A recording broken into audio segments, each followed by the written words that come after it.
গ্রামের শেষ প্রান্তে ছিল এক ছোট্ট নরম পাতার গাছ লজ্জাবতী। তার বিশেষত্ব ছিল কেউ ছুলেই সে চুপচাপ পাতা মুড়ে ফেলত, যেন লাজুক মেয়ে হঠাৎ মুখ ঢেকে নেয়। কিন্তু একদিন গ্রামে এলো কয়েকজন দুষ্টু ছেলে। তারা খেলার ঝলে লজ্জাবতীর পাতা টেনে ছিঁড়তে লাগলো। গাছটি কষ্টে কেঁপে উঠলেও কিছুই বলতে পারল না, কারণ গাছ তো কথা বলতে পারে না। দিন গড়াতে লাগলো। লজ্জাবতীর পাতা কমতে কমতে একসময় প্রায় শূন্য হয়ে গেল।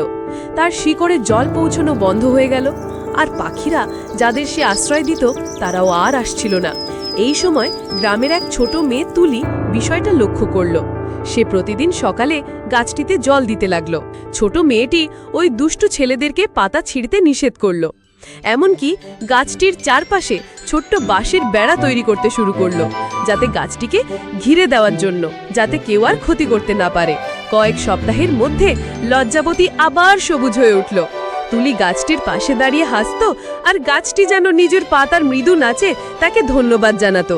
এই গল্পের শিক্ষা হলো এটাই যে প্রকৃতির প্রতিটি প্রাণ যত ছোটই হোক, যত্ন আর স্নেহ পেলে আবার বাঁচতে পারে।